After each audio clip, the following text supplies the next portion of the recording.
Look around you. Really, look. The medicine makes you sick. The food makes you unhealthy. The news makes you uninformed and misinformed. Education makes you dumb. Religion disconnects you from God. Science hides nature. The government enslaves. Everything is inverted. Every single institution that claims to serve you does the opposite of what it promises. Now, most people see this and think, the system is broken, it's corrupt, it's failing, if they even see it. But what if it's not failing? What if there's another layer? What if it's working exactly as designed? What if the inversion is the point? And we can trace this across every domain. We can start with medicine. Petroleum-based medicine. Doctors are trained in disease management, not health. They're trained to treat symptoms, not cure. Pharmaceuticals suppress symptoms, create dependencies. The sicker you stay, the more money they make. Meanwhile, your own body produces medicine daily. Fasting heals, plants cure, but that's quackery, and we were never taught how to make our own medicine. Oh, no, no, no. And then the food. Grocery stores filled with engineered addiction, sugar in everything, seed oils destroying our cells, healthy labels on poison. Meanwhile, real food grows from the ground, but that's inconvenient. Not to mention, we were never taught how to grow our own food. And then we have education, memorization over understanding, obedience over curiosity, standardized tests measuring nothing real, 12 plus years and you can't do taxes, grow food, or think critically, or heal yourself? Meanwhile, libraries exist, the internet has almost everything, mentors are findable, but that's not accredited.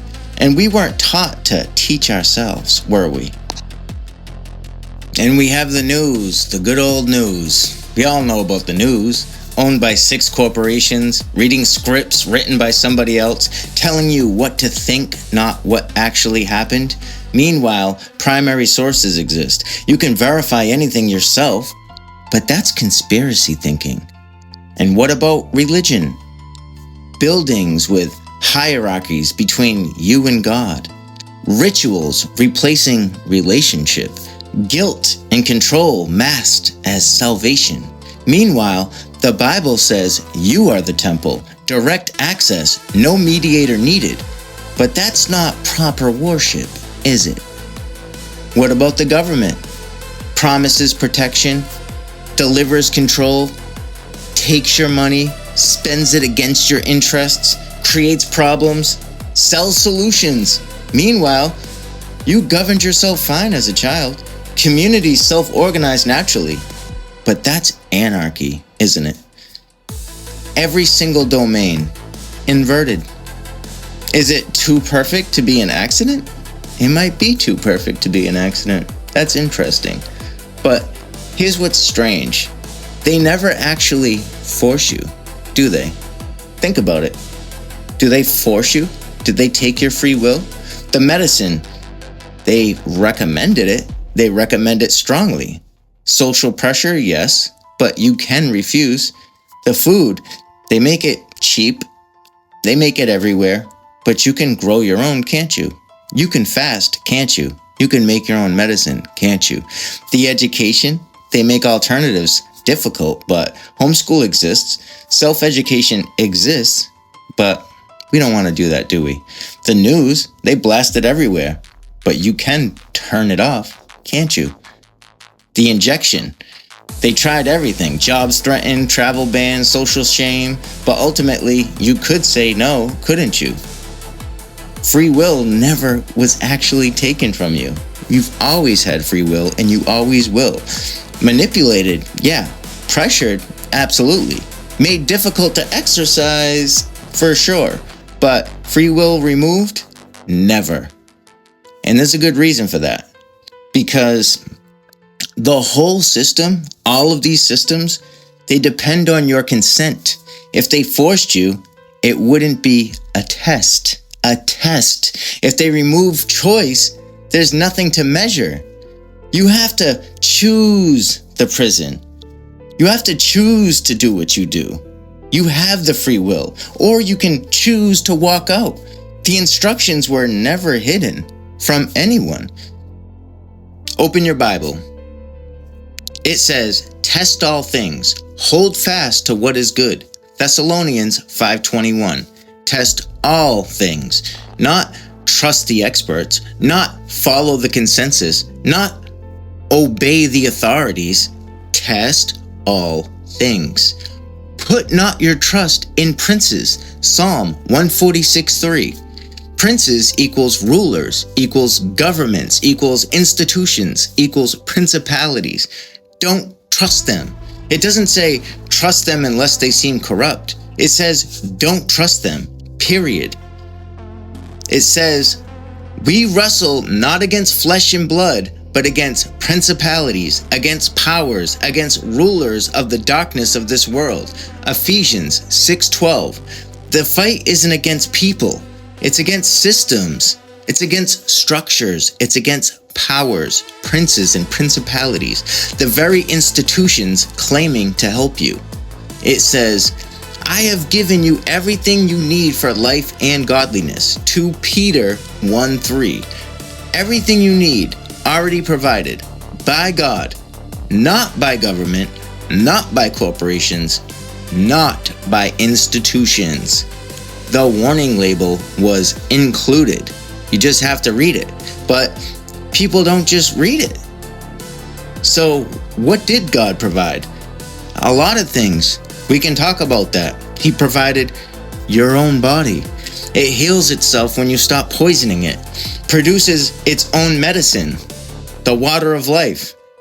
The fountain of youth. Anciently revered, now made taboo because it's free. If you fast, it regenerates. It tells you what it needs if you listen. God gave you the earth. Food grows from seeds. Clean water exists, or you can make distilled water. Medicinal plants are everywhere. Animals provide sustenance if you eat meat. Shelter materials can be found. Your mind, pattern recognition built in, discernment available, intuition functional, logic accessible.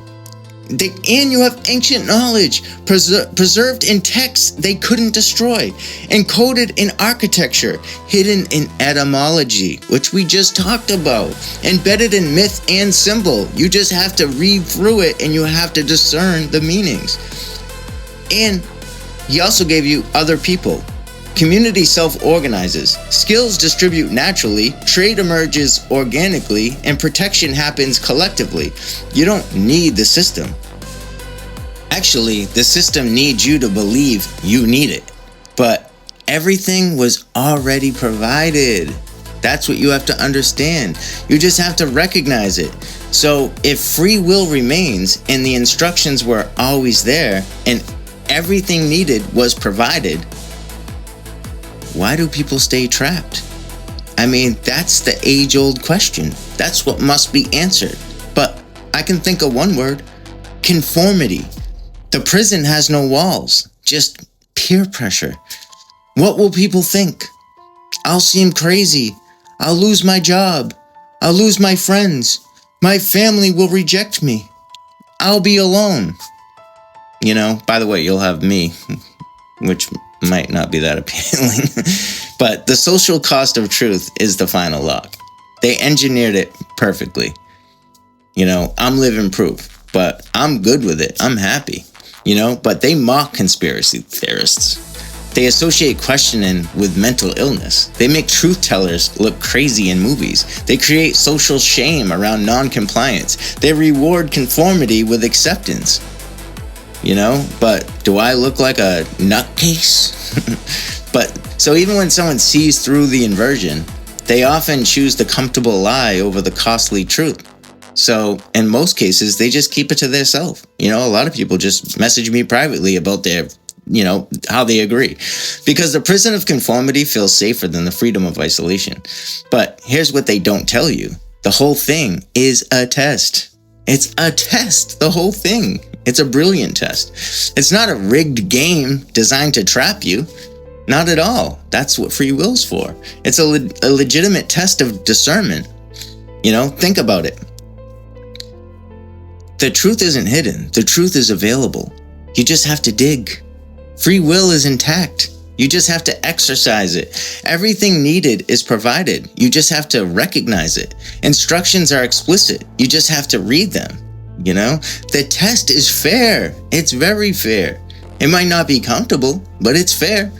Nothing is actually hidden. Nothing is actually forced. Nothing is actually withheld. The only question is, and this is important, will you test all things or accept what you're handed?